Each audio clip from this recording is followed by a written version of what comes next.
இந்த வீடியோவை பார்க்கக்கூடியவர்கள் அனைவரும் வழக்கறிஞர்கள், மதுரை வழக்கறிஞர்கள், தருமபுரி வழக்கறிஞர்கள். இந்த வீடியோவை இந்த 2 நீதிபதிகளுக்கும் அனுப்புங்கள். இந்த வீடியோவை எந்த வழக்கறிஞர்களும் மறைக்கக்கூடாது. அப்படி மறைத்தீர்கள் என்றால் நீங்களும் குற்றவாளியாக ஆவீர்கள். பாமர மக்கள் வேணுமென்றால் பயப்படுவார்கள் இந்த வீடியோவை அனுப்புவதற்கு. என்ன ஜெயபாண்டி சயின்டிஸ்ட்டு நீதிபதிகளை போட்டிருக்கிறான், இவிஎம் மிஷினை போட்டிருக்கிறான். இந்த இவிஎம் மிஷின் பிரதமர் சோனியா காந்தி மகனெல்லாம் போட்டிருக்கிறான். இது தப்பா அப்படின்னு பயப்பட வேண்டிய அவசியமில்லை. இவர்கள் ஒரு பிராத்தல் அரசியல்வாதிகள், பிராத்தல் நீதிபதிகள், மதுரை நீதிமன்றம் நீதிபதிகள். இந்த 2 நீதிபதிகளும் மொத்தம் 5 நீதிபதி. ஜெயபாண்டியன் சயின்டிஸ்ட்டு மதுரை சிறையில் இருக்கும்போது இந்த 5 நீதிபதிகளும் ஜெயபாண்டிக்கு வாய்தா கோர்ட்டு கொடுத்தாங்க. வாய்தா கோர்ட்டும், அதாவது வீடியோ கோர்ட்டில் தேதியை மட்டும் சொல்கிறாங்க. வெளியில் அழைச்சிட்டு வர்ற நீதிமன்றத்துக்கு கூட்டுக்கு வர்றாங்க. வெளி வாய்தாண்டு அதுலேயும் வாய்தா தேதி மட்டும்தான் சொல்லப்படுகிறது. அதாவது வீடியோ கோர்ட்டில் சாட்சின்னு பாட்டாமல் என்ன குற்றம் செஞ்ச ஜெயபாண்டின்னு விசாரிக்காமல் இருந்தால், ஆமாம் வீடியோ கோர்ட்டிலலாம் விசாரித்தது ஆதாரமாகாது என்று நினைக்கலாம். சரி, வெளிக்கோட்டு கூட்டுக்கு வராங்க. அந்த வெளிக்கோட்டு கூட்டு வரும்போது அதுலேயாவதும் ஜெயபாண்டி நீ என்ன குற்றம் செஞ்ச, நீ எந்த குற்றத்துக்காண்டி ஒன்று உள்ளே வச்சுருக்கான்னு தெரியுமா அப்படின்ட்டு ஒரு குற்றவாளிக்கு தெரியப்படுத்தணுமா தெரியப்படுத்தக்கூடாதா என்று தான் ஜெயபாண்டி சயின்டிஸ்ட்டு கேட்குறேன். அதாவது வெளி வாய்தாவுக்கும் வீடியோ கோர்ட்டுக்கும் வித்தியாசம் இருக்கணும், மாறுதல் இருக்கணும். நல்லா யோசிச்சு பாருங்கள். ஒரே குழம்ப கறி குழம்புக்கும் சாம்பாரவே சொல்ல முடியுமா? அதே மாதிரி ரசம் கேட்டால் சாம்பார் தான் ரசம் அப்படின்னு சொன்னால் ஏற்றுக்கிடுவீங்களா? அது மாதிரி வீடியோ கோர்ட்டும் வெளியில் கூட்டுக்கு வர்ற நீதிமன்றத்துக்கும் ஒரே தேதியவே சொல்கிறீங்க. தேதி மட்டுமே சொல்லி சிறைக்கு அனுப்பி விடுகிறீர்கள். அப்போ வெளி நீதிமன்றம் நீங்கள் கூட்டு வர்றீங்க என்றால் ஒன்று சாட்சி இருக்கணும், இல்லை ஜெயபாண்டிய நீதிபதி இந்த மாதிரி பொண்டு பயல்கள் நீதிபதிகள் விசாரிக்கணும். இங்கே வாங்க, ஜெயபாண்டியன் 13 மாதமாக சிறையில் இருந்திருக்கீங்க. ஒரு வாய்தாவிலையாவதும் இந்த சிபிஐ கோர்ட் நீதிபதி கேட்டாரா, ஜெயபாண்டிய என்ன குற்றம் செஞ்ச, என்னைய அந்த மாதிரி மதுரை கலெக்டரை நிர்வாணமாக போட்டதாக வீடியோ போட்டையாமலையா, யூடியூப்பில் பதிவு செய்தாமல, தமிழ்நாட்டில் உள்ள அனைத்து கலெக்டருக்கும் அந்த வீடியோவை அனுப்பியிருந்தாமல, அரசியல்வாதிகளுக்கு பூரா மதுரை கலெக்டர் சங்கீதாவை நிர்வாணமாக வீடியோ போட்டு அதை அனுப்பியிருந்தாமல, மதுரை ரிப்போர்ட்டருக்கு தருமபுரி ரிப்போர்ட்டருக்கெலாம் மதுரை கலெக்டர் சங்கீதாவை நிர்வாணமாக வீடியோ அனுப்பினாமல, சில பொதுமக்களுக்கெல்லாம் அந்த வீடியோவை அனுப்பியிருந்தாமல. இவ்வளவு சாட்சி இருக்குது. ஏன் இந்த குற்றத்தை நீ செய்த ஜெயபாண்டி சயின்டிஸ்ட்டு அப்படி என்று இந்த சிபிஐ கோர்ட் வெளி நீதிமன்றம் கூட்டுக்கு வந்து அதை விசாரிச்சிருக்கலாம். விசாரிக்கவில்லை, தேதி மட்டும்தான் சொன்னாங்க. என்னப்பா ஆஸ்பத்திரியில் இருந்தியா அப்படின்னாங்க. இல்லை சார், நான் எந்த மாத்திரையும் சாப்பிடவில்லை, இதுதான் விசாரணை. இப்படி தான் விசாரணை நடந்தது. இப்படி தான் விசாரணை நடந்தது. விசாரணை நடந்தது.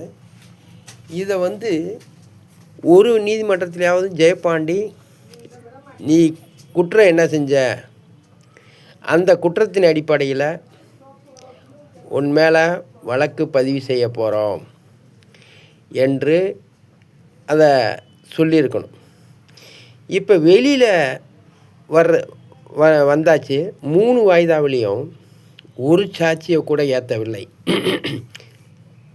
மதுரை கலெக்டரு டிரான்ஸ்ஃபர் ஆகக்கூடாது, மதுரை சங்கீதா கலெக்டரு எனக்கு சாட்சி சொல்ல வேண்டும், நான் குற்றவாளியா அல்லது மதுரை கலெக்டர் சங்கீதா குற்றவாளியான்னு தெரிய வேண்டும் என்று ஜெயம் 1 நீதிமன்றத்தில் பெண் நீதிபதிகிட்ட நான் பேசியிருந்தேன். அந்த பெண் நீதிபதி கூட, ஜெயபாண்டி உங்கள் அக்கா தங்கச்சியோ மகளவோ அப்படி அரை நிர்வாணமாக போட்டிருந்தா தப்பு தானே அப்படின்ட்டு சொல்லவில்லை. ஏன்னா ஜெயபாண்டி சயின்டிஸ்ட் பக்கம் நியாயம் இருக்குது. 2014 என் மேல் பொய் வழக்கு மட்டும்தான் போட்டிருக்கிறாங்க, உண்மையான வழக்கை பதிவு செய்யவில்லை. உண்மையான வழக்கை பதிவு செய்திருந்தால் இந்த இவிஎம்எஸ் குற்றம் வெளியே வந்திருக்கும். இப்போ இந்த நீதிபதிகளை நான் விபச்சாரி பயல்களே, தேவடியா பயல்களே, அரசியல்வாதி பொண்டுக பயல்களே, இப்படியெல்லாம் நான் வைக்கிறேன். வழக்கறிஞர்லேருந்து எல்லாத்தையும் என் மேல் உண்மையான வழக்கை போடாமல், உண்மையான வழக்கை போட்டிருந்தால் இந்த இவிஎம் மிஷின் எந்த விதமான சாஃப்ட்வேர் உதவி இல்லாமல் இந்த மிஷினை கண்ட்ரோல் செய்ய முடியும் என்று ஜெயபாண்டி சயின்டிஸ்ட்டு நிரூபித்து காமிக்க தயாராக இருக்கிறேன். அதை குறித்து நான் ஜெயபாண்டி சயின்டிஸ்ட்டு லெட்டர் அனுப்பியிருந்தேன். அந்த குறைது இருக்கிற அன்னைக்கு கலெக்டரு பிராத்தல்கார பயலுக்கும் அனுப்பியிருந்தேன். கலெக்டரும் ஃபோன் அடித்தாலும் எடுப்பதில்லை, கலெக்டர் பிஏவும் ஃபோன் அடித்தா எடுப்பதில்லை. ஃபோன் அடித்தா அதாவது அவருடைய பேரை கேட்டாலும் சொல்லுவதில்லை. இப்படி இருக்கிறதுனால தான் சங்கீதாவை அரை நிர்வாணமாக போட்டேன், எந்த ஒரு பதிலும் கொடுக்காதனால. இந்த வீடியோவை பார்க்கக்கூடியவர்கள் மதுரை வழக்கறிஞர்கள் இந்த நீதிபதிக்கும் தெரியப்படுத்தி வருகிற 8ஆம் தேதி 12வது மாதம் 2025 அன்று ஜெயபாண்டிக்கு வாய்தா இருக்கிறது. அந்த வாய்தா டேட்டில் ஜெயபாண்டி மேல் உண்மையான கேஸ் போடாமல் பொய் கேஸ் போட்டது ஏன் என்று 680J இந்த நீதிபதி பொண்டு வைப்பதில் கேளுங்க. 3 வெளி வாய்தாவிலையும் எந்த ஒரு சாட்சியை ஏற்றாது ஏன் என்று கேளுங்கள். மானமுள்ள அரசு வழக்கறிஞராக இருந்தாலும் சரி, தனியார் வழக்கறிஞராக இருந்தாலும் சரி என்று சொல்லி விடைபெறுகிறேன். PO Jayapandi scientist. வீடியோ போடுறவன் ஜெயபாண்டி சயின்டிஸ்ட்டு. அந்த வீடியோ போடும்போது தன்னுடைய பேசவும் காமிச்சு தான் சொல்லணும். இந்த வீட்டில் உள்ளவன் தினக்கூலி தான். 1 கோடி ரூபாய் சேலஞ்ச் பண்ணுறேன். என்னுடைய கண்டுபிடிப்பை பல கோடி ரூபாய்க்கு போகக்கூடியது தான். உலகத்தில் எந்த விஞ்ஞானியாவதும் 1லேருந்து 12 படிக்கிற பிள்ளைகளுக்கு, மதுரை மாவட்டத்து மாணவ மாணவிகளுக்கு படிக்கிற பிள்ளைக்கு படிக்கிற நாளை வேலை பார்த்த நாளாக கருதி சம்பளம் கொடுக்க வேண்டும்.